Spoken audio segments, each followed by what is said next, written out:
Ladies and gentlemen, welcome back to the channel. Tesla stock today came under pressure. The stock closed the day today down 0.35%. This is great news, believe it or not, heading into Tesla earnings. And here in this video, we'll discuss that. We will discuss kind of what some of the expectations are and additional analyst notes coming out around Tesla. But the long story short version of this is the more bearish everyone else is, the more bullish the report is likely going to be, no matter what. Like, not just a Tesla specific thing, but if everyone is bearish on, say,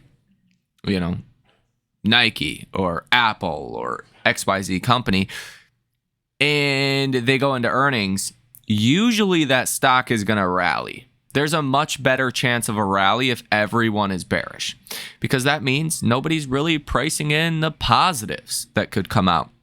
And the fact of the matter is, it's funny that Wallstreet is bearish on Tesla because of their numbers and their margins and X credits and all of this blah blah blah. We all know it's going to be bad, okay? But I think a lot of people forget it's not about what's happening now for a company. It's about what's going to happen. I actually want to play this clip first and foremost before we get into anything else from Stanley Druckenmiller. I think he makes one point that is very important, that if you want to make money in this industry, in financial markets, you have to understand what a company is going to be doing in the future. Just take a listen to this. What a company's been earning is ridiculous. It doesn't mean anything. What you have to look at is what people think, what a company's earning, what people think it's going to earn. And if you can see something 2 years, it's going to be entirely different than the conventional wisdom. That's how you make money. My first boss used to say the obvious is obviously wrong. If you invest in conventional wisdom, you're going to lose your butt. Said there is hopefully how you all operate in your portfolios, right? You don't care about what's happening right now. You care about what's going to happen 2-3 years down the line. That's what is going to make you money. If, let's say, Tesla, for an example, is projected to have 20,000 robotaxis out on the road next year. But in all reality, Tesla has 100,000 robotaxis on the road by next year. That should translate into the stock going higher, right? The same is true for kind of forward guidance as well, okay? It's forward, you have to discount it quite a bit. What are the odds that it does not come true? What are the odds that Elon is just, talking crap one day, right? But on earnings, Wallstreet is really only expecting a couple hundred robotaxis to be launched next year on the road. So, we don't have high expectations. Wallstreet does not. If Elon comes out on the earnings call and says we could have 100,000 robotaxis out on the road next year, that's a game changer for Tesla stock. Even if you discount that 90%, you're still looking at 10,000 robotaxis, which is much higher than where the consensus is today. And what's exciting about that is then Wallstreet really has to say, okay, next year, fine, 10,000. What about the year after that? Or what about the year after that? That's where you can really start to justify some of the multiples that Tesla trades at today, and even further so, boost the stock a lot more than where it's at today. Like Tesla, in my view, should be a $600 stock today. It's not, because Wallstreet is so negative and so bearish, and they don't understand Tesla. I think this earnings, they're going to have to face the hard truth that Tesla is going to be the top player in robotaxis, that Tesla is going to scale quickly. And I think even Elon Musk is going to give us a little bit of a roadmap to that, right? Because we all know that Tesla is not going to be able to produce 100,000 robotaxis and launch them in cities. It's a process, right? What Tesla is essentially doing now is taking 10 or 20 robotaxis, mapping out areas of a city, and then opening up the service, okay? Tesla is going to do that in dozens of cities next year, and then open up the network to consumer own Teslas, right? Customer Teslas, where you can put your car out on the network. All of a sudden, you go from having maybe what could have been a couple hundred vehicles out on the road next year to having thousands and thousands of vehicles out on the road next year. I think that is one of the big smoking guns of what will be this conference call Wednesday afternoon that Wall Street is completely missing. So when I see Tesla coming under pressure today, and it wasn't just Tesla, I mean, stocks generally trended lower throughout the day today and even further so into the end of the day. So it wasn't just Tesla specifically. I would say Tesla actually held up well considering people are so bearish. And the overall trend in the markets was to the downside. But I think Wall Street is generally missing the entire boat heading into earnings. And the more kind of, bearish the stock is heading into it, I think the larger the upside surprise could be. And I think Tesla could have a 20% move Wednesday afternoon. But that's just kind of my general thoughts around, again, Tesla earnings. I know there's a lot of retail investors right now that are bearish on Tesla, like more than typical. And I think they're just hearing too much of the Wall Street's perspective that, again, we all know things are bad. Like there is no sense in even talking about that at this point. They're bad. They're going to be bad, but the stock's not going to care. But ladies and gentlemen, before we go ahead and dive into what's going to be happening in markets tomorrow, from an economic data perspective, there is one big catalyst that is coming. I do just want to say, hit that like button and subscribe to the channel if you have not done so already. If you guys would like to come join the trading community, check out that link down below in the description of this video. Essentially, what we do over there is go out and find quality small cap stocks, right? Find the big winners before Wall Street does, okay? Again, we bought Novartis at $3. Today, that stock was up like 40%. It's over $9 a share. Okay. We bought Nebius at $20. Okay. Today, it's in the 50s. It was up like 10% at one point. We bought Applied Digital at $3. The stock is like 10 today. Okay. I could go on and on and on. IONQ, like quantum computing, I was the first to that. Okay. Generally speaking, right? There's probably people there before me, but that was one of the big trends that I definitely seen coming. Okay. That's what I like to do, is go out and find those stocks before everyone else does. And that is where the returns are massive. Like if you bought IONQ at $20, sure. Okay. The stock doubled. That's great. That's a great return. Like can't be mad at that. But if you bought it at $7, now you're up almost 8x. That's where things start to get sizable, almost what one would call, life-changing amounts of money. Again, obviously, depending how much you invested in it. So that is our core strategy over there. I do trade a lot around earnings, and tomorrow's definitely going to be an active day, the day before Tesla earnings. So check that out if you guys have not done so already. Also, if you want to see my position on Tesla and the earnings trade that I made on Tesla specifically. With that said, tomorrow morning we do have earnings from Lockheed Martin, Coca-Cola, Philip Morris, D.R. Horton, GM, RTX, KeyBank, and Quest Diagnostics. Tuesday and after hours, Intuitive Surgical, SAP, Enphase, Matador, Capital One, Texas Instruments, Range Resources, and some others. And then later in the week, again on Wednesday, GE Veranova, Afinal, AT&T, Thermo Fisher, Pfizer, Tesla in after hours, Alphabet, huge for the S&P. That's Wednesday is going to be the big day for the S&P. ServiceNow, IBM, Chipotle, QuantumScape, Alaska Airlines, and some others. And then Thursday, also going to be kind of a big day. American Airlines, the Blackstone Group, Nokia, Dow, Southwest, Flex, Union Pacific, Keurig, Dr. Pepper, and Honeywell. And then in after hours, Intel, Newmont, Deckers, Scholastic, Boyd, Coursera, and then a lot of healthcare names on Friday. So it's not just Tesla in terms of important earnings this week, but Tesla is obviously the big one.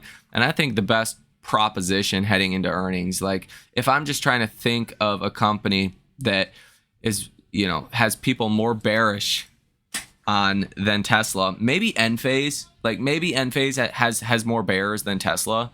But they're close, right? Like not many people are bullish on Enphase.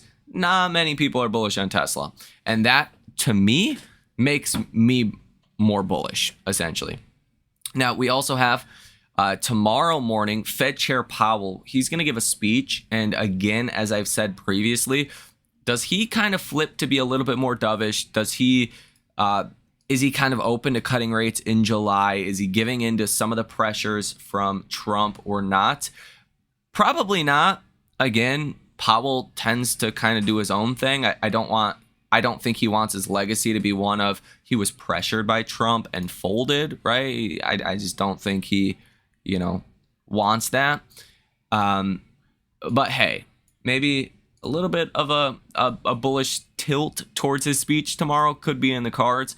Definitely something to watch for in markets. Richmond Fed Manufacturing Index, manufacturing shipments, and services revenues will also be coming out tomorrow morning. Fed Bowman will be giving a speech at 1 p.m. also tomorrow. Senate Majority Leader Thune just met with Trump. He said the topic of firing Fed Powell didn't come up, though the president remains frustrated with the Fed chair on interest rates. And White House press secretary says Trump has no plans to fire Powell. She says that Powell needs to lower interest rates. Levitt says we're not concerned about deficit due to the tax cut bill. She says that Trump continues to be engaged over trade agreements. Levitt says you could see more tariff letters before August 1st. And she says the Trump admin remains open to talks with Iran. And while I do think there was general pressure on markets because there is uneasiness out there about what earnings are going to look like, and I think a big question that Wall Street really has right now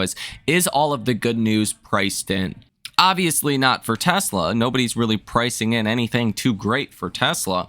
But in the broader markets, I do think that's what kind of put some pressure on stocks. It didn't seem like there was one central thing today that caused some of the pressure. Just the fact that we've been going up for a while, and I've called for this move into the 630s to get a little bit of resistance and to get not a correction but a little bit of consolidation, and that could happen anywhere between now and the 650 level on the SPY. Right? That's where we could get some of that, consolidation, a bit of a, minor correction. I'm talking about like 3% downside. Like that's kind of what I'm envisioning here. It's a toss up what happens with tariffs on August 1st. It's a toss up what happens with secondary tariffs put on other countries by the whole Russia situation. Like, does China get hit with a 100% tariff? That would obviously be a very bad outcome for markets. And at this point, it's really just hard to say if those things are going to happen, if deals are going to be worked out. And maybe there's a little bit of nervousness starting in markets because of that, or a little bit of hesitancy. But I still think it's too early to get outright bearish on that. Like, even if you wanted to buy some options for the whole Russia thing, secondary tariffs, like, it's just too early. Okay. And normally when something is just too early,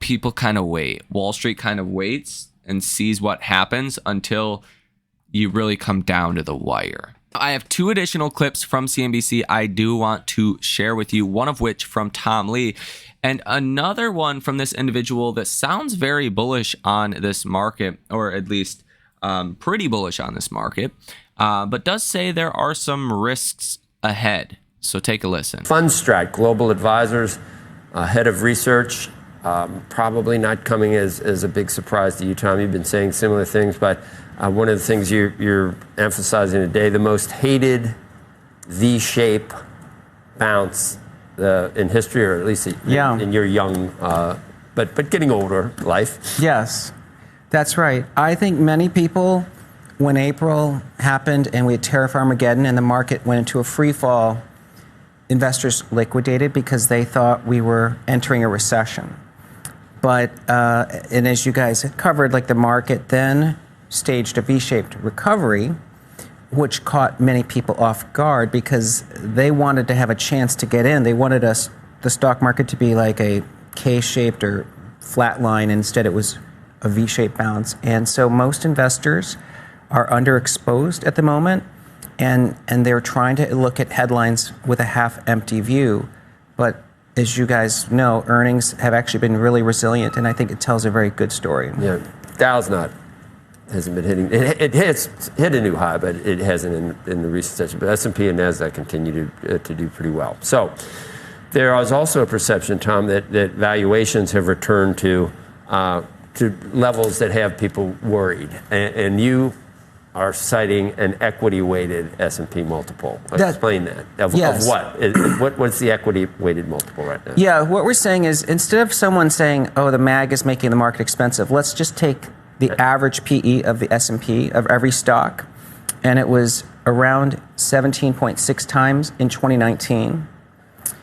Now we've had 6 what I call extinction-like events, COVID, the bullwhip supply chain effect, inflation surge, Fed fastest hikes, Trump tariffs, and then, of course, U.S. bombing Iran. 6 of them, yeah, okay. Yeah, all of them should have wiped out earnings, but the S&P earnings have grown, and yet the equal weight PE is now 16 times. So the market's gotten cheaper in the last 6 years, despite proving they can grow earnings through 6 extinction-level events. I'll just start with you on the tariff back and forth with the EU. I guess, what's the advice while this plays out? I think hold on to your seats, because this back and forth that we've been dealing with is unfortunately just part of the norm. Now, we do think we're going to end up with baseline tariffs of around 15%.